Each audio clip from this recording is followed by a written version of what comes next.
How much money have you spent today? Hi, Linda the Money Mentalist. Now I know you're all looking at me as if I'm a bit crazy, which, okay, yes I am, but you're thinking, hang on, we're all stuck at home. The shops are all shut. How can I spend money?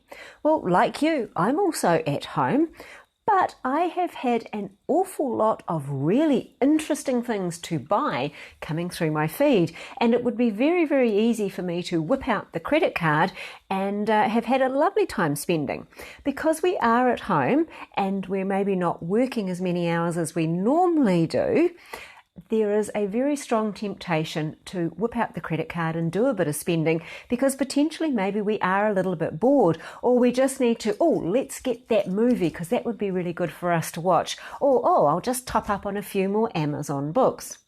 Now the thing with credit cards is that we actually don't realise how much we are spending. In fact, we only recognise about $4 out of every 10 that we put on our credit cards.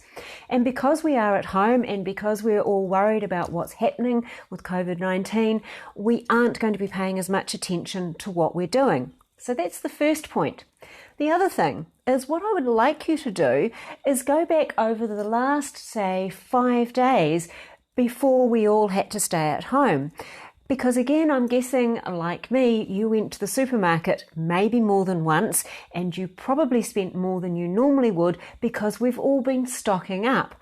I know that we probably spent about double what we normally would on a normal weekly shop, and my freezer is full and so is my pantry.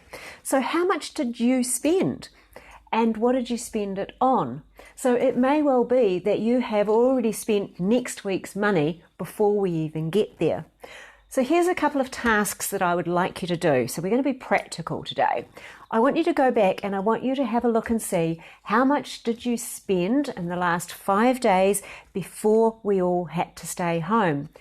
That's your grocery shopping, the trip to the DIY to get the paint and the sander and all of those things, because this is a great time to do all of those jobs and catch up on things. So how much did you spend on that you hadn't planned to do either? So whilst we can't whip out to the cafe or we're not putting petrol in our car, there are plenty of other things that we can spend on. A challenge for you.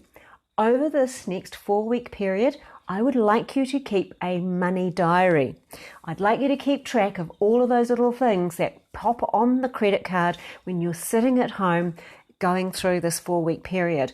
That way you will be very aware of what you're spending it on. So there you go. That's today's tip. Keep a money diary, and how much have you already spent this week that you spent last week. We'll be back real soon. Bye for now.